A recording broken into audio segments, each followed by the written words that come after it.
Bonjour, vous le savez comme moi, il nous arrive régulièrement d'aller dans le réfrigérateur, de prendre un produit qui nous fait plaisir, de grignoter quelque chose qu'on a sorti d'un placard, d'aller se servir d'un bonbon qui traîne. Et en fait, on a souvent tendance à confondre ça avec de la faim. Il s'agit simplement de l'appétit. La sensation de faim, c'est quelque chose qui correspond à une motivation interne qui incite tout être vivant à rechercher de la nourriture.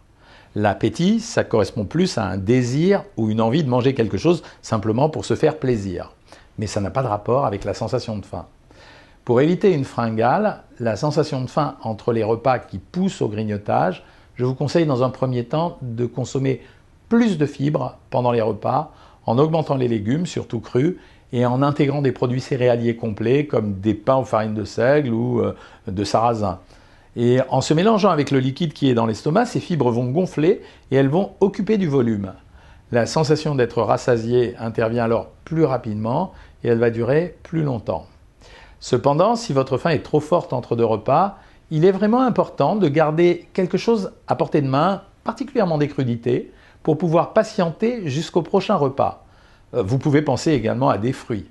On leur reproche souvent d'être sucrés, mais en tout cas, ils sont capables de calmer une légère fringale hypoglycémique et notamment une sensation de manque de sucre. N'oubliez pas non plus les protéines. Il est possible de consommer 1 ou 2 blancs d'œufs durs avec du fromage blanc maigre, une demi-heure ou 1 heure avant les repas. C'est un excellent système pour vous couper l'appétit. Enfin, autre possibilité, il existe maintenant des yaourts double protéines comme d'agneau ou Yopa qui, comme leur nom l'indique, sont très riches en protéines et donc ont un pouvoir assez rassasiant. Leur particularité, c'est qu'on les a fabriqués avec 3 litres de lait pour en faire 1 kg, au lieu d'utiliser 1 litre de lait pour un yaourt classique. Faites aussi attention à votre consommation de sel. Le sel, c'est un exhausteur de goût. Il renforce le goût d'un aliment et en réduisant le sel, vous réduisez ainsi l'attraction que vous éprouvez à en faire certains aliments, ainsi que les risques de rétention d'eau. En plus, on a tendance en France à consommer trop de sel. 10 grammes par jour pour les hommes, 8 pour les femmes, au lieu des 4 à 6 recommandés. Enfin, apprenez à manger lentement et dans le calme.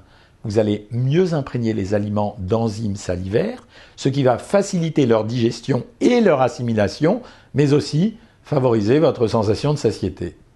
Au calme, vous laissez votre cerveau prendre mieux conscience du goût de l'aliment et des sensations de satiété qui vont s'installer. Dernier conseil, si vous avez le temps, essayez de marcher une vingtaine de minutes, 1 heure avant le repas. Je sais que c'est difficile, mais cela aide à réduire votre sensation de faim et on a réussi à le démontrer, la prise alimentaire pendant le repas sera diminuée. Alors suivez bien tous ces conseils et à très bientôt.